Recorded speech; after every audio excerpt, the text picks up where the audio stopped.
what's the difference in your opinion of like sales and marketing? Does that make Well, sense? everyone's marketing, even if you are sales. I mean, and marketing is sales as well. It's just we're not in the field all the time. So I think that's one of the bigger differences is, marketing is behind the scenes a lot of the time. And then the salespeople are the boots on the ground, actually doing the harder work than us at all, because what we promote for them and give them is just a tool. They actually have to make the sale, so they have to elaborate on the piece we give them or the post that we give them. They have to respond to it and get that consumer to actually bite. I mean, we hook, but then they actually have to get the bite in and make it happen so that they sign the papers.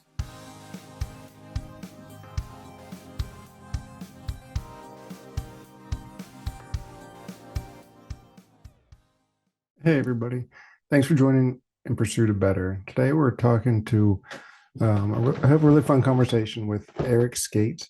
He's a marketing director for a mortgage company, and it's just a cool story of someone who's kind of found this creative path and how to apply it to their career. So I think that we can all learn a little something from how to apply this, how to take it from our own journey and find exactly what we enjoy to do and what we're meant to do. So without further ado, let's join the conversation with Eric.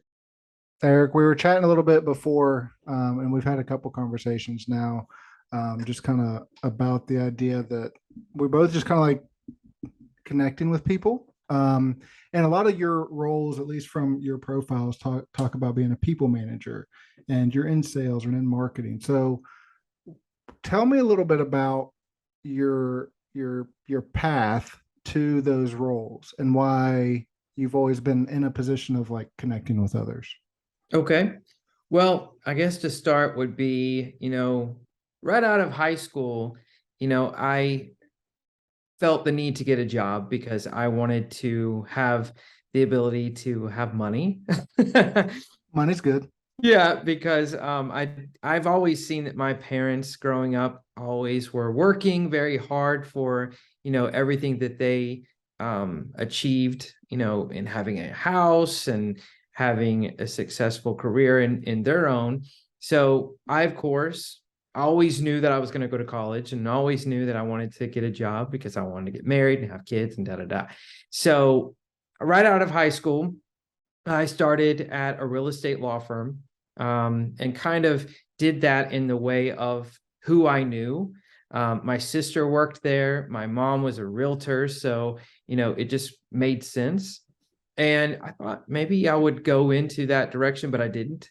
But I started out as a post closer and just knew a lot of people in that real estate industry.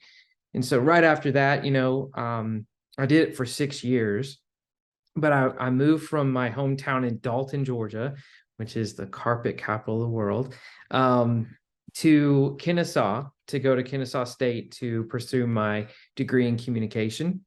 And in doing that, I moved to Atlanta to finish my schooling. And there was a law firm there that it was an extension of the law firm I was working at in Dalton. So I continued doing that, but then after that, I decided I didn't want to work in Buckhead anymore, because Buckhead, I don't know if you know anything about Atlanta, but it's a very hard place to get into. It's traffic, it's people are fast paced, and so I wanted something different. So going into what you said to your point about being a people person, I tried my stint at real estate for a couple of years. I got my license and did that, kind of going into my parents' direction, my mom being a realtor. And so I did that for a couple of years, but then the crash happened uh, right in that time. And I was engaged at that time. And so my wife was like, you need a job. You have to work. So I went into the nonprofit organization management field and did communicate. I was a communication coordinator doing that for 6 years. And then right after that, I started working at another mortgage company not another one. It was my first mortgage company, actually. So um, it was my first real marketing role in 2015.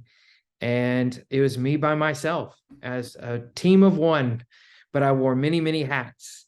And in doing that, started really hyping up their website content and social media. And you gotta be a self-starter if you're going to be a one-man team. And so from there, I got promoted here, got promoted there. And then I stayed at that company for almost 8 years and moved on to another mortgage company within Atlanta. First Option Mortgage, which gave me a great opportunity. And then I moved back to the other mortgage company for a great another opportunity. And now where I am at Success Mortgage Partners as EVP of marketing. So very quick story of my movement of my career, but always had a vision of what I wanted to do as something creative. That's my passion, and working with people, because in sales and marketing, they go hand in hand. Sometimes they don't always go hand in hand willingly, but that's the best way to do it if you want to be successful. Was your dad a realtor too? He You said your was, mom. Okay. yeah, he was as well. So that was the impetus of getting into real estate. Because my family owned a plumbing company. It's like whatever, at least in, from my perspective, like whatever your parents do, it's like you see it so much that you're like, well, that's a career. So it just kind of stays. I don't know if it's like subconscious or what, but it's Well, you like, just kind of know, like, well, you as you see them doing it, you're like, kind of drawn to that direction, as well as all the contacts within those yeah. industries as well, as you kind of grow up in it, and it's just a natural progression. You said that you wanted to do something creative. Do you have other creative outlets? Uh, Like, do you do it? What are your hobbies? well, I used to draw and paint and do Okay. photography. I was always on like the computer, even back when you could just work in Word, Paint, or whatever. Yeah. I'd always get on the computer and do that kind of thing, design. I was always very creative in whatever I did, and then also planning. Back in high school, I would plan trips with my friends, or we'd go to the movies, and I would set a seating chart, for or where everybody would sit. Oh, there's many stories back then, but looking now, they laugh about it. They're like, it was perfect for you to move into the role that you're in, because you're just so planned and strategy wise of what to do here and there. And but yeah, I've always been creative and tried to find ways to be, I guess you could say, structured. Well, I would consider, and maybe I'm incorrect, but in my mind, like creativity and like that structured analytical things, like right brain versus left brain, right? So it's like two different things. So like, I guess, and I'm maybe, just like a balance of it, I guess. yeah, that's kind of cool though. But why do you think that creativity and I guess that strategy works for marketing? Like, why does both make you successful at being a good sales or marketing person? Well, I think from a standpoint of, okay, you've got to be creative enough and thought provoking enough to have something put together from a campaign standpoint of what an audience would be interested in. But then you also have to plan it out, and you have to do it strategically in a way that would make sense for a business to use that. So you have to have the, imaginative, or, like the Disney plus it up type thing Yeah. going on in your head, where you're abstract enough to attract, people with design and different ways of thought and narrative storytelling. Then you got to plan it out, and you got to strategically push that in a way where it's all going to be dripped in the right way, and it'll all work in balance with a budget and with people in mind. And so I think one way, that's why like creative directors do well in that sense. But then there's always the head or a department, you know, someone in the department running it that kind of knows both ends of it. I would love to be a creative director, but I still in some way feel I have this structure that I have to stay on and to stay in budget, to stay in line with what everyone else is wanting to do, because it's not just, Eric's show. It's everybody is involved, and you got to pay attention to different uh ways of thinking, and you've got to ask, for data, and so you can use all that data to make things happen. So in your role now, so like you talked about that first role where you were like a one man team. Now that you're like at a bigger corporation and a higher level, is your job more the managing of those two different like teams that you talked about, or is it because you're not really necessarily creating I the am right now. oh well that's good. Yeah, I've always been hands-on. Okay. I'm that type of leader where if I can't do it, I want to learn how to do it so that I'm not just delegating all the time. And in the industry we're in right now, in the mortgage industry, we're cutting costs as much as possible, and we're running on lean teams.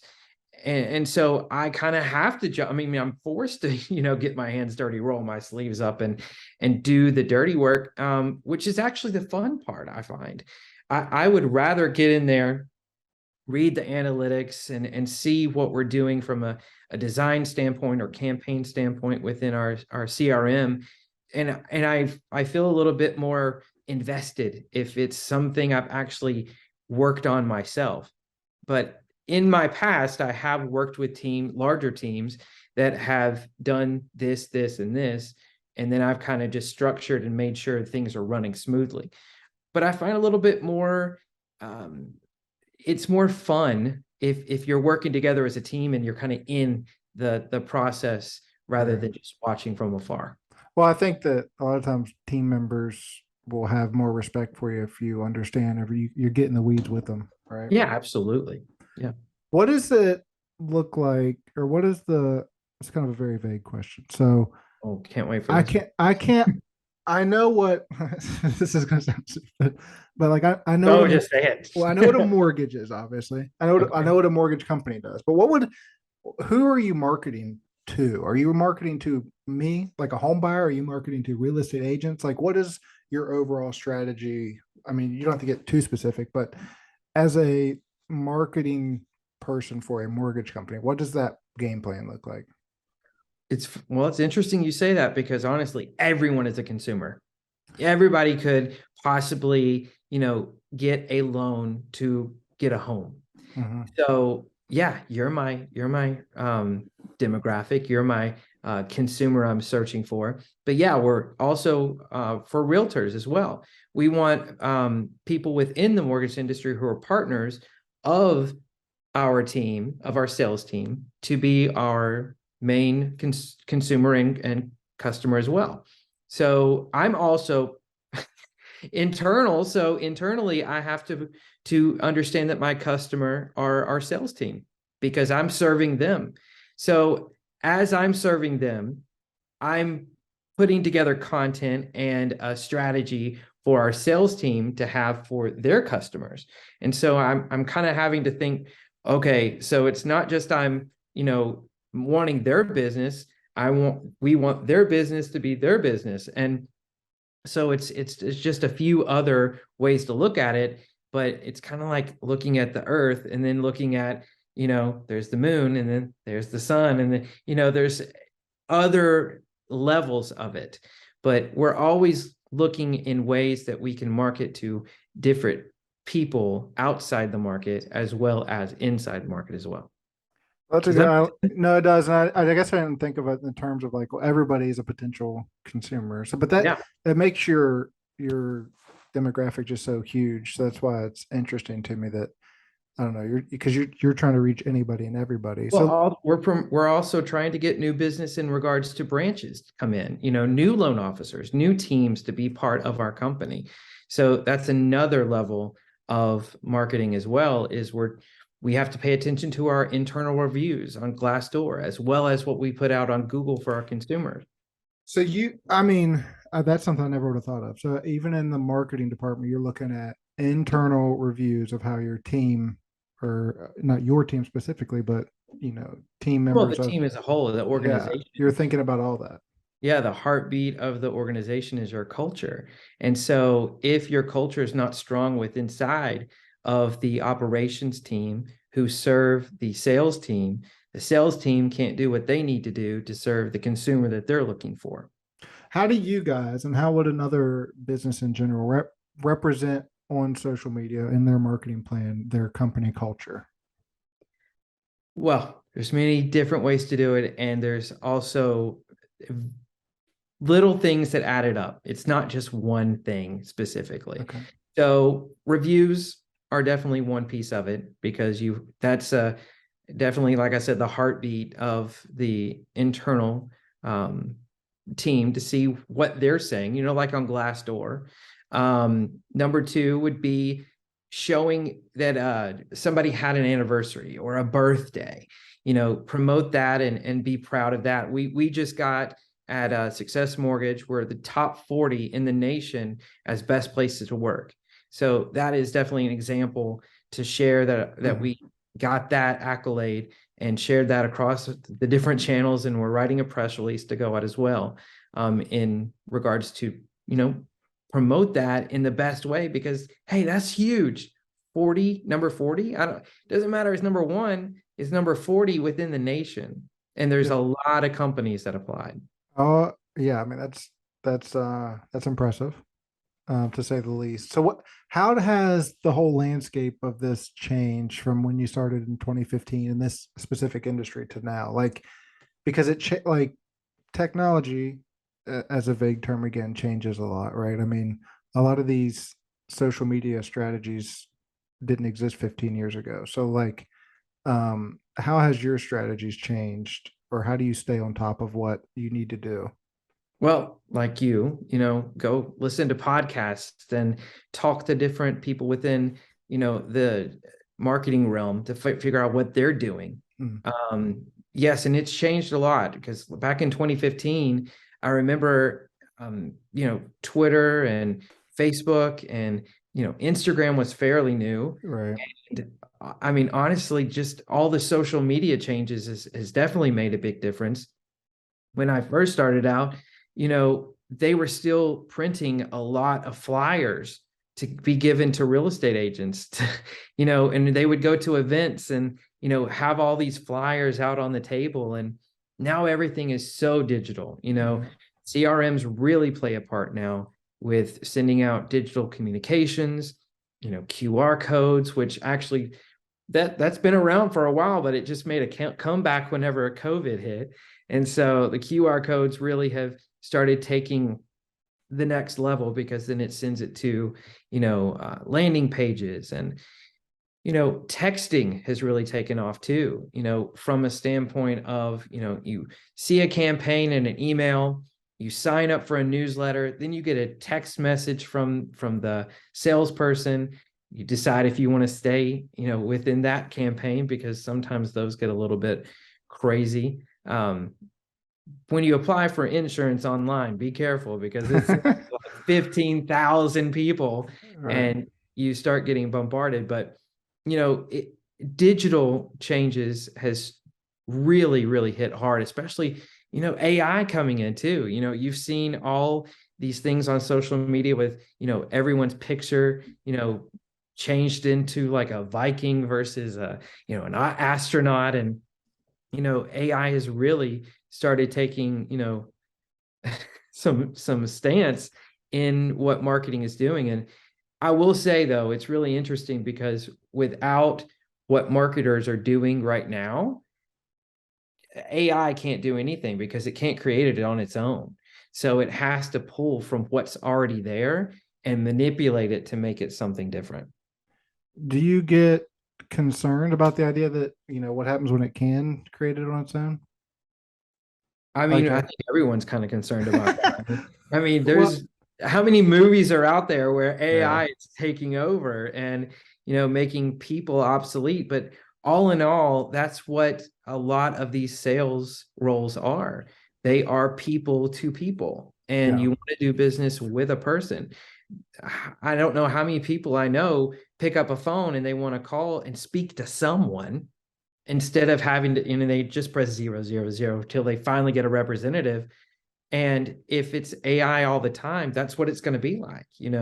We're not going to get a chance to speak to a real person to have Yeah, a but will we conversation. know? Will we know if we're talking to a real person or not? I honestly don't know. Have you seen? Elon, I don't know. Well, there was a it's like a clip. I don't know where I saw it, but like Google had a customer service rep that was an AI, and they haven't released the functionality publicly, but they like tested it, and the people that were talking to this AI didn't know that it I was don't not know. a real Maybe ask person. him some off the wall questions and see Or how they got respond. like what's that movie where they have to like answer the, like because they can't tell a difference unless they go through that list of questions, and it like, I don't know. is it Blade Runner? I don't really remember. I'm not sure what movie that is, but that does sound scary for sure. Yeah, we probably got some time before that happens. But I get curious with people that are in the creative space or in marketing, where it's like, everybody was talking about Chat GPT for a while, and it's like, Mhm. because I mean, it's a useful tool for creating copyright and things like that, but it's like the realization that that technology that profound is here now, Well, what can be about scary. teachers? What are they going to do when all their students start using that to write their papers? How Well, can they tell if the, it's going to be generated or not? yeah, but it's the same thing. I mean, not the same. It's a little bit different level. But like when even when I was in school, and I'm sure you remember this too. Like when we had to write papers, we had to go to a library and like use the Dewey Decimal System and check out a book. So it's like, but then all of a sudden we could just take it home and look it up on the internet. Like that happened while I was in school. So it's like, I mean, I'm sure that there were concerns around that. I hope so, because otherwise, dang. I mean, there are people who are making it through like law and medical exams. They're Mm. using those I, systems to get through those tests. And I mean, if they do, and then they get into the field and they're actually doing the work, I mean, that's scary. I don't want to use a doctor that got through with with AI.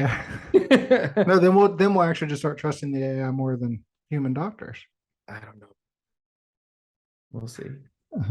It's a That is a rabbit hole right for there. sure. Yeah. I'll go back to marketing for you.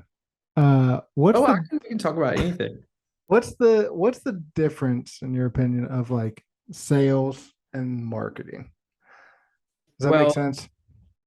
everyone's marketing, even if you are sales. I mean, and marketing is sales as well. It's just we're not in the field all the time. So I think that's one of the bigger differences is, marketing is behind the scenes a lot of the time. And then the salespeople are the boots on the ground, actually doing the harder work than us at all, because what we promote for them and give them is just a tool. They actually have to make the sale, so they have to elaborate on the piece we give them or the post that we give them. They have to respond to it and get that consumer to actually bite. I mean, we hook, but then they actually have to get the bite in and make it happen so that they sign the papers. Are the salespeople at a mortgage company the mortgage loan officers, or is that different? Yes, you're Okay. right. Okay. Mhm. Yeah. And then so you guys, and I say that as like the marketing team, you're really the ones kind of creating the brand image of, like the company. Would that be a differentiator maybe? Yeah, and making sure the brand voice is consistent and constant and upheld. The vision, the mission, making sure that the company is having, that reputation of that brand consistent.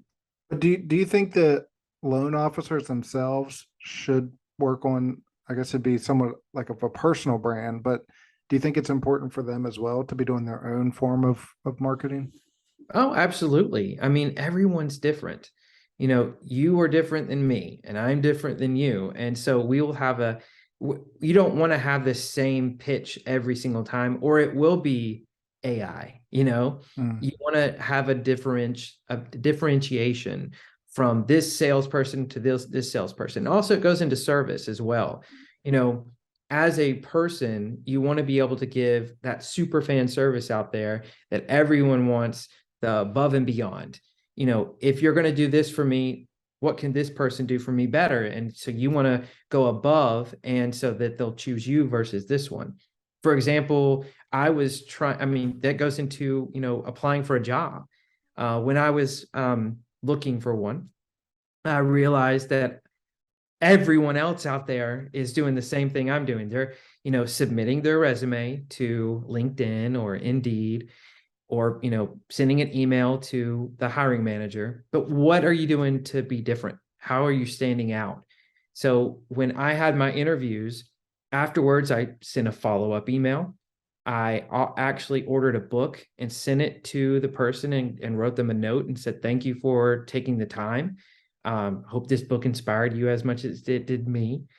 I had a friend who is a celebrity here in Atlanta, and I asked them to do a cameo style call, and they did a video for me, and I sent it to the hiring manager just to separate me, to that little bit of difference, to maybe put me at the top of the pile, to show that I can do something different versus the person who just did the bare minimum.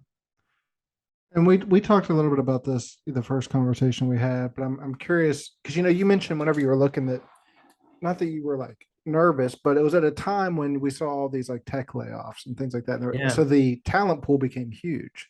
So what were some of your, I guess, those internal concerns whenever that happened? Was it just a, kind of a imposter syndrome? Like, why would somebody hire me? Or like, what were you going, what was going Of through course. your I mean, head? I'm a humble guy. I'm not one to, say, hey, I'm better than you. And so, of course, all that imposter syndrome just kind of flooded in. Every time I saw that another company dropped 11,000 people into the workforce, yeah, a little bit of a heartburn right there. It was scary to see that happening. Amazon laying off people, Microsoft and Meta, and all of these big companies that hire smart people. And if I'm looking for a remote role, I'm right in there with them. We're all sending resumes to these same companies that we see out on LinkedIn, out on Indeed, and in Glassdoor, et cetera. So as these thousands of people are being poured into the workforce, how can you stand out? How can you be different based on what they've experienced in their job, in their academic career? While I've been working in business, having experience, that's great. But does working at Microsoft or Meta give them a little bit of a leg up versus my experience in the field? It's interesting. I always like to keep, I don't know, I think it's important to show, at least what I wanted to show with having this podcast was that people can find, you know, success, whatever level that may be, through different avenues, right? Like you don't always have to go start your own business, or you don't have to become a celebrity to do it. Like you found success going through these different career stages, kind of working your way up. And I always find that interesting because it kind of shows that um there's different ways about it, right? So like I want to ask you, what do you define as success, and then what does that look like going forward? Like do you have personal goals or kind of like team goals that you want to get to? So yeah, I mean, I have goals, of course, professional and personal. But I think it just boils down to, am I fulfilled?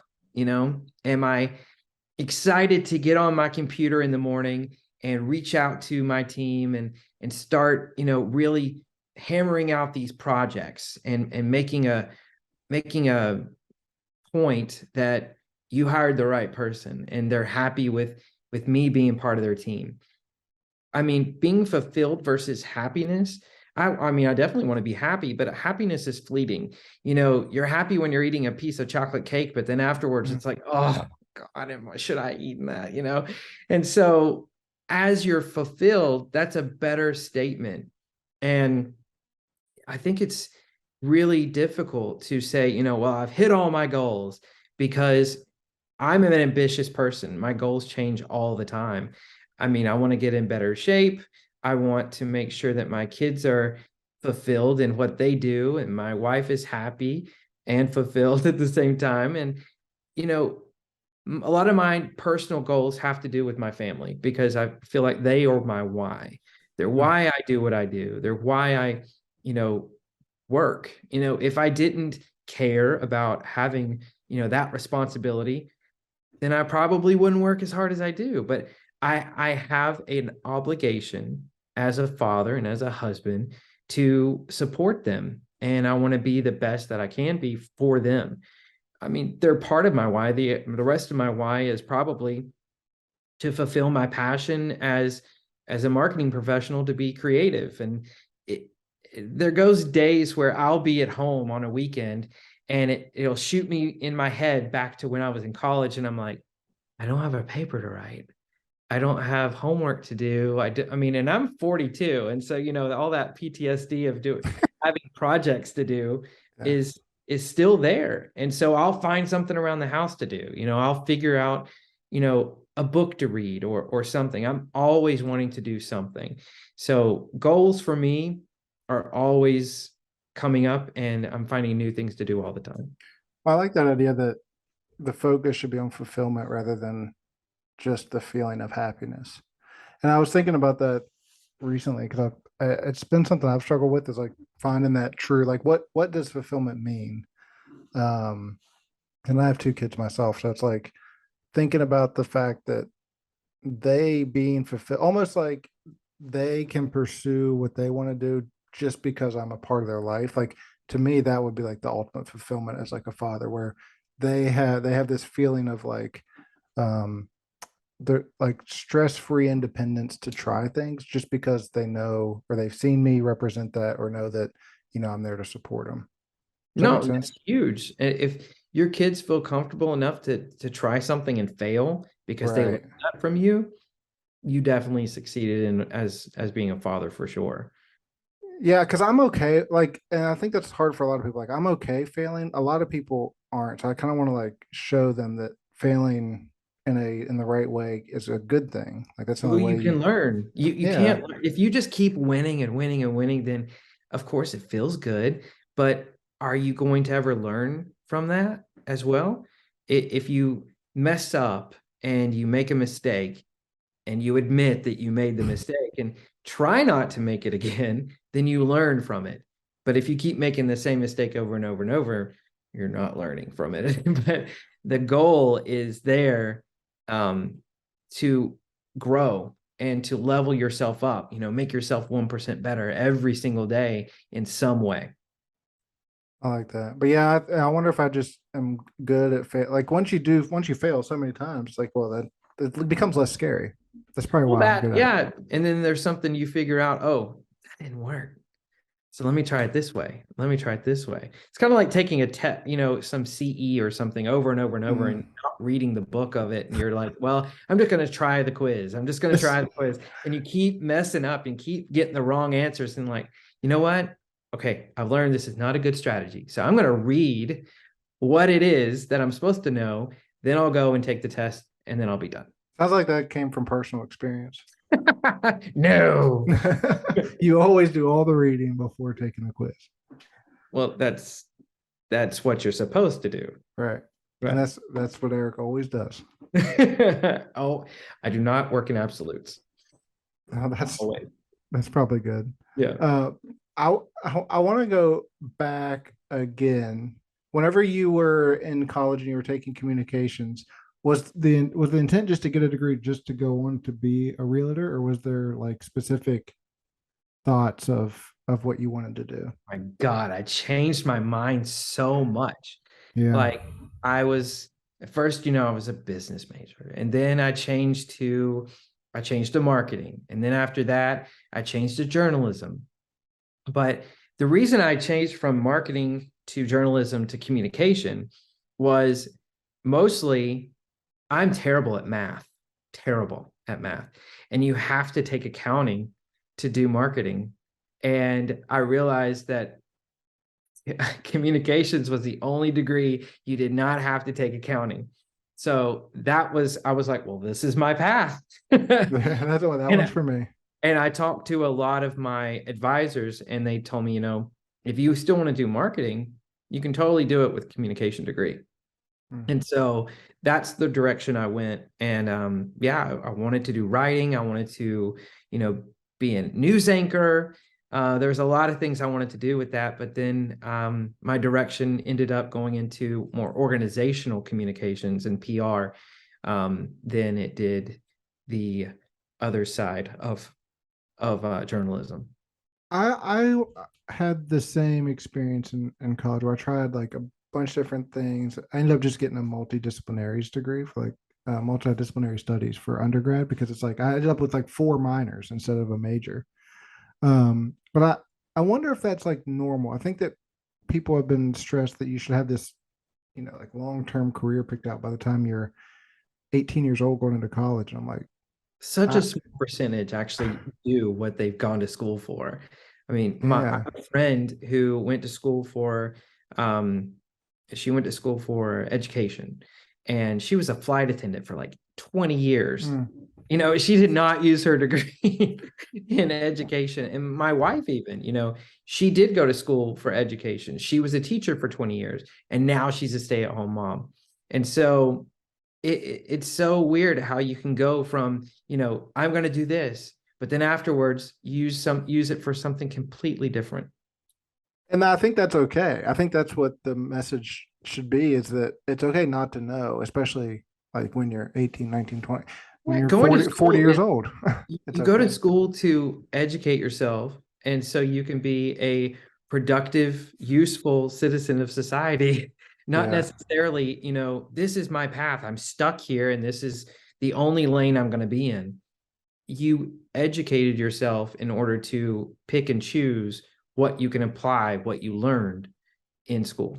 Well, that's probably one of the things about being in marketing that's appealing to someone like you, where it's because you have to relate to everybody. We talked about the demographic being so huge. It's like you get to kind of try these different things and kind of get in the weeds of these different ideas for people.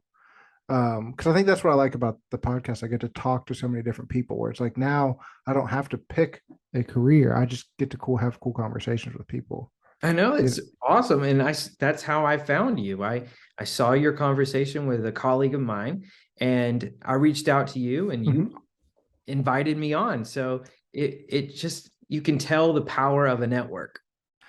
That's something that I lost. Well, not that I lost on it, but I just never put too much credit towards was like, networking and what that could mean until probably like 3 or 4 months ago when I started this. And I'm like, well, then in order to do this, you kind of have to put yourself out there, which was Yeah. good. But why do you think, I mean, I guess why do you think that networking is so powerful, not only for just what you want to do in business, but just for personal growth? It's a good question. Let me think the best way to answer it. It kind of reminds me of like being in high school.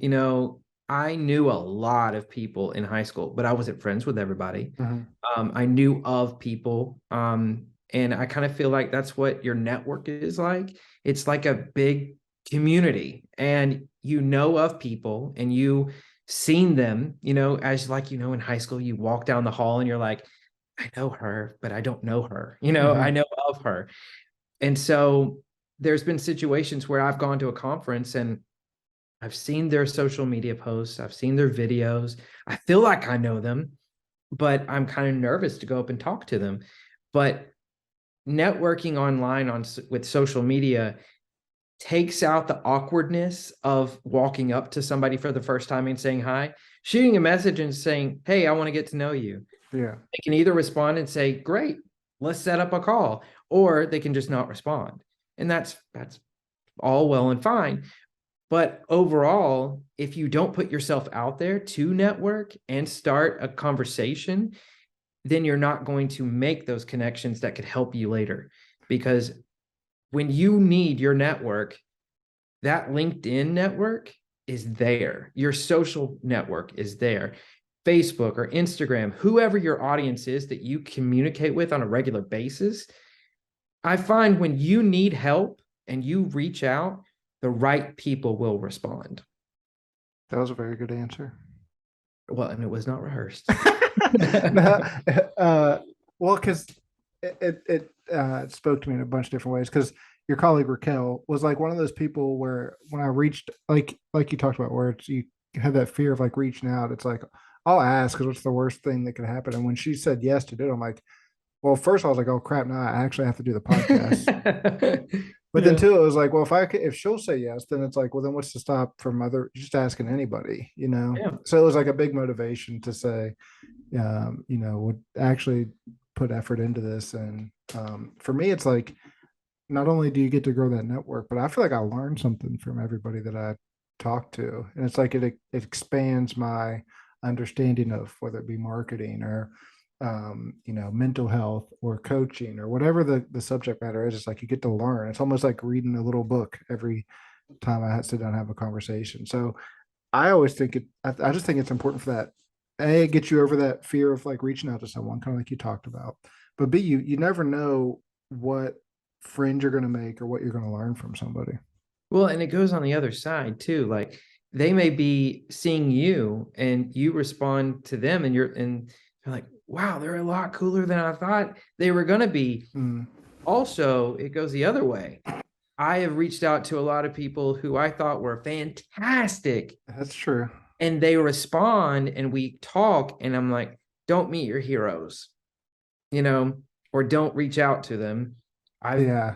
I've found a few that I wanted to really talk to, and it didn't work out as the way I wanted it to. But that just means, you know what? It's okay because not everybody's going to jive. But I would rather know that than continue the facade of thinking that they're this amazing person and just realizing, they have flaws just like everyone else. That's a good point too, because I've done the same. It's like I'll talk to someone that, maybe has a big following or see, and then it's like, well, they'd be cool to have on the podcast. And I'll have like an initial conversation with them. And it's like, well, that's just not going to work. And it's not that Right. It's just didn't it just, jive. yeah, it's like, I just can't spend the time to sit there and dig in because I like to talk to people that, like, when I'm having this conversation, I genuinely am asking the questions. It's not just to create the content. So for me, it's like, I want to present people that I want to share that, their information or their positivity into the world, not just someone that has a big following. Yeah. And sometimes that following isn't real, because maybe they have just put out communication after communication after Mm. communication and they've grown their audience, but they don't interact with it in any way. And that's if you go look at the comments, of course they've got thousands of likes, but the comments are like a fraction of that. So don't be fooled or, lulled into thinking that this person's better than you because they have so many more followers. They may not be actual real followers. I talk about that. Another guest that's been on was talking about that. It's like, do you want, 1,000 like likes, like you said, or would you rather have, 100 really engaged followers that are actually conversing with you and have meaningful relationships with you? And it's like, That yeah, and do you think about that even from the business perspective when you're creating like I was marketing? just talking about that the other day. I was like, pay attention to the ratio that you have Mm, of followers versus following, because you may be following a lot of people and that's getting you started for your network or for your business, and your followers may be a little bit lower. And that's okay to start. Don't freak out. But, as that changes, that ratio will also change. And so you'll start getting more followers than you're following, and but you need to stay in touch with those followers because if you don't interact with them, that number will dwindle as well because it's social media for a mhm. reason. Social. Otherwise, it's just media. If you continue just to put out stuff, but you're not interacting with your contacts and your network, then what's the point? Yeah, you made me. I did some self reflection there. Like, are you interacting with your, Well, yeah, be because there's so you got to few of be them. interested, not just Yeah. interesting. Well, but I had a different intent behind it. I did so for me it was about like how many people can you impact, and to me impact would mean interacting with them. But I could And see, engagement is important too. yeah, but as I've started this, you they put the numbers there for a reason, right? Like everybody likes the scoreboard, so of course it's hard not to fall into that trap of like just trying to get as many views or as many followers. Like it's hard because they Yeah. put it there for a reason. You But see yeah, the new thing up on top of your analytics on LinkedIn. And so that stresses me out now because it's like if it's red and it's gone down, it's like, you did great last week, but this week you're down by 52%. And it's like, dang, don't tell me that. I mean, they're telling you for a personally, reason though, right? yeah, yeah, That but there's psychology behind it. yeah, they're like, they're wanting you to compete with yourself. And Right. which is important, of course, but I also put content out there because I want it to be authentic. I don't want it to be just to promote this or promote that. Personally, Yeah. of course, we do that for the business, but I'm also teaching the people who are in the sales team to interact with their audience because you got to post with purpose and you got to know your audience. And without doing that, then you're going to get the mediocre results. But do you like, and I guess I'll switch to like your personal, because like your posts, like you say, they're like they are authentic, or at least from what I would consider it, because it'll be about, just your morning to work or your family or whatever. So what's the audience target when you think about that? Or is it just you trying to show yourself? Well, it's because the community that I've already connected with throughout the industry. Um, Okay. I feel like I have a pretty solid, tight knit community that I interact with on a regular basis. And those people, I want to make sure I keep that conversation going.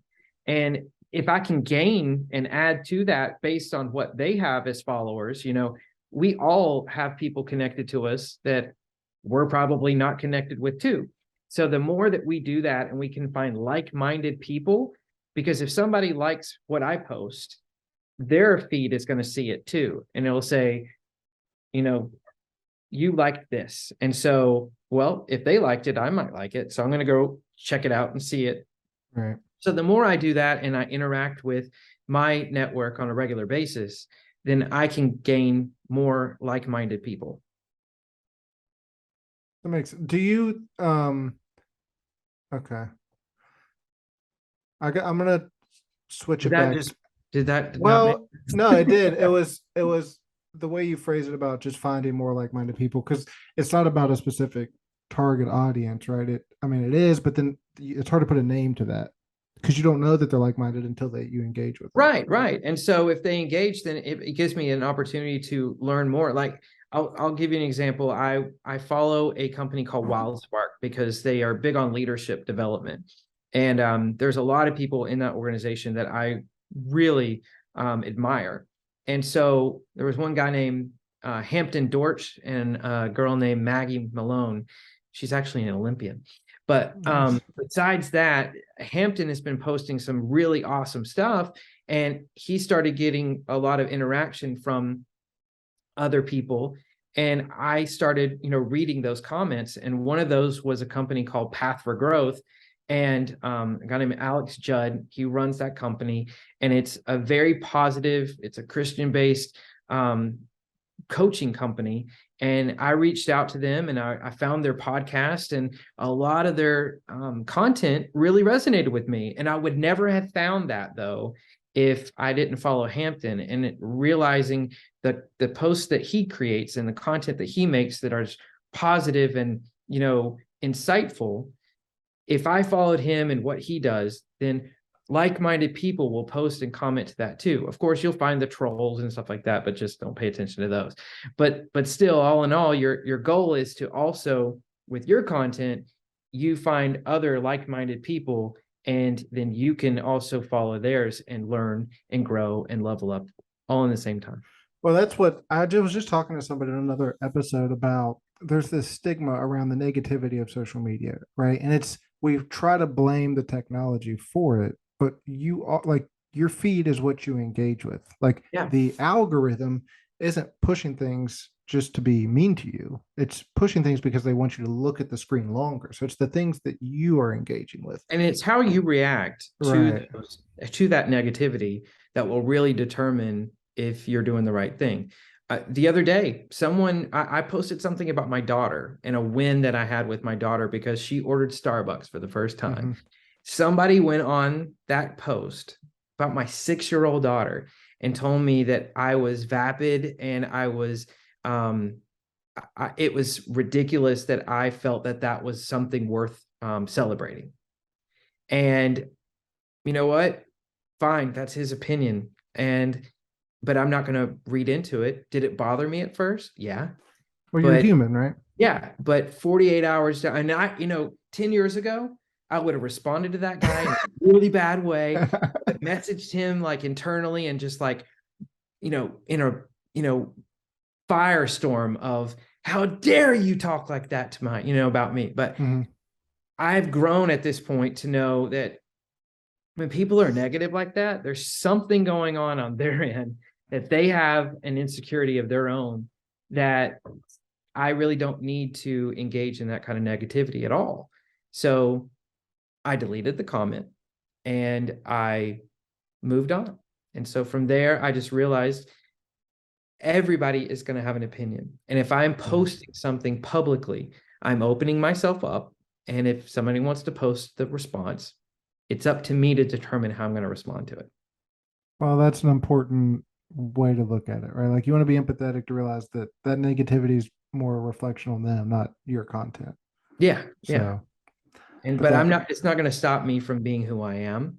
And it's taken me a long time to have confidence in myself to, post online, because years and years ago, when I was back in high school, I had a social anxiety very, very bad.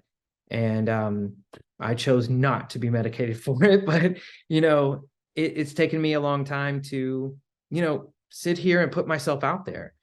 Talking to you probably 20 years ago would have not happened. when was this because of like bad experiences or just something you had to get over? Like, what do you think that was? Not to get too much into my, self as a youngster, but I'll say that I went through some adolescent issues with high school, which people are just cruel, Yeah. and I don't know if I would have survived back in high school if social media was around, All right. because it's brutal. And I feel for the kids who have to put up with that kind of thing, and they're bullied. And YouTube channels and social media overall can be really bad. My son has a YouTube channel where he posts his animations, and I told him, I said, you're 13 and we're going to let you put something out there, but we will review the comments. We're not going to let him review the comments, because those can be so detrimental, because people will post really bad things. And as a parent, I want to take care of my kids as much as I can, but and give him the ability to be creative, and shelter him as much as I can. But and you put yourself out there on YouTube, all bets are off.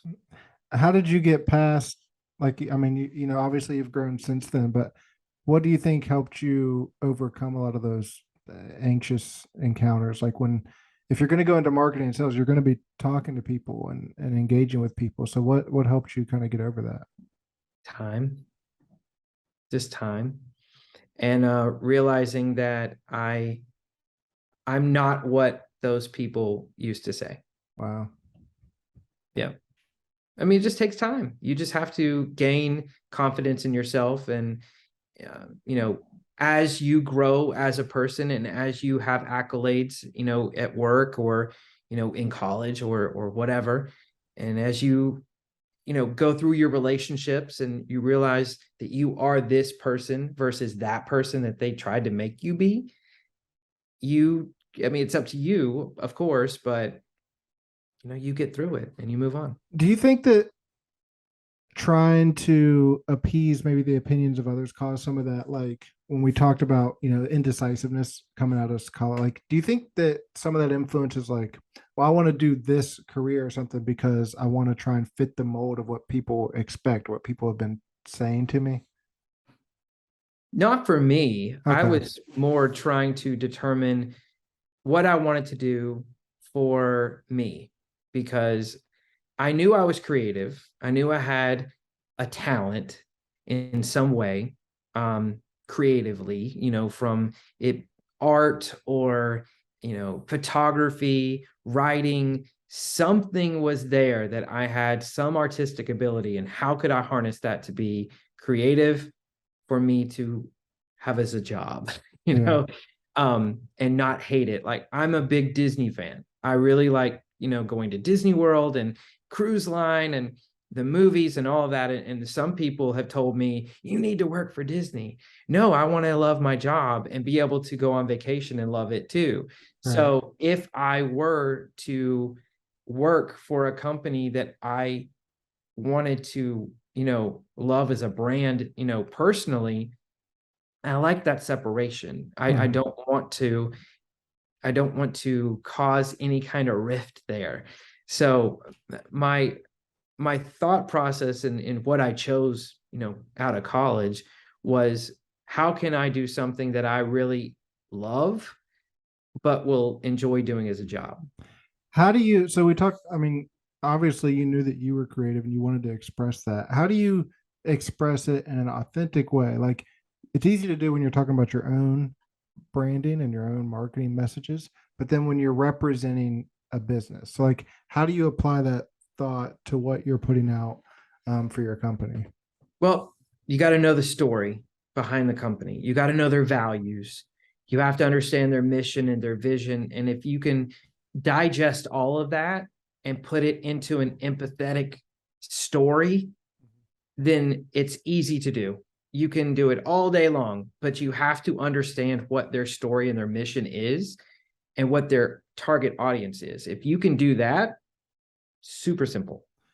And we've talked a little bit about, I mean, the awards that Success Mortgage Partners has gotten for their culture, but why would someone want to use them as their mortgage provider? Why would a loan officer want to partner with them? Like, what makes them such a good representation of that? It's that super fan service. It's that going above and beyond. Um, you know, a lot of mortgage companies all have the same type of programs, but it's the service and the back end operations and the follow up. It's that, you know, making sure that that consumer knows that they're working for them. And at Success Mortgage Partners, they really hone, they drive that home for sure because we work as a team and it's not just, oh, the salesperson's doing this and the operations person's doing this and then you get your home. No, we're all in it together. It's a team effort. I want to ask before you get off here about a piece of advice you'd give to somebody that, because I think your experience, especially recently with that like job search, it's like what would you tell someone who has recently been laid off or is also kind of in the market looking for something that feels that pressure because of like, oh, I see these other companies are getting laid off. So what would you tell somebody? Number one, don't feel bad. A door has opened for you. You just haven't found which lock is there yet. As you have this opportunity, really look deep inside and realize you can kind of pick what you want to do. Because if you want to go into a different industry, or if you want to maybe change your focus of what your career is, you have that freedom right now. This could determine your next 6, 5, 4 years of what you want to do. Have you been going into an office? Maybe you have an opportunity to work from home now. There's so much availability. Your freedom is there. Don't look at it as a crutch of, oh my God, I'm unemployed. It's now you have this ability to pick what you really want to do. Do you want to take some time off and write a book? I mean, if you have the means to do so, do that. But don't be afraid. Don't freak out. have a support system. No, use your network for real. And don't feel like you're a burden to the people who you're reaching out to. They will help you. People are out there to help. We all feel it. We all see it. We all see the, open to network, circle on LinkedIn. And there's so many ways for you to move forward. Review your resume. If you've sent it out, say 100 times and you haven't gotten a word back, look at your resume, determine, do you have the right keywords, and with that said, when you're interviewing, one key thing that I always did was I looked at the job description. Whatever they put in the job description, if you see it multiple times, they really want you to talk about that in the interview. So if you don't interview very well, that's a tip that I've been given. Review that job description, make notes based on that job description, and really focus in on that. So hang in there, harness your network. And if there's anything I can do to help you, reach out to me on LinkedIn. Is that the best way for people to contact you or follow what you're doing is through LinkedIn? Yeah, probably the best way. I have Instagram and Facebook, but that's more of a personal thing. But LinkedIn, I'm very open to networking, and I'm on there every single day. Hey, Eric, I can't thank you enough for taking some time to chat with me today. It's been great to get to know you more and hear more about your story and what you have going on. And thank you so much for the opportunity. I'm so glad that we met. I love your podcast and the positive direction that you're going and really helping people. Appreciate the kind words, sir.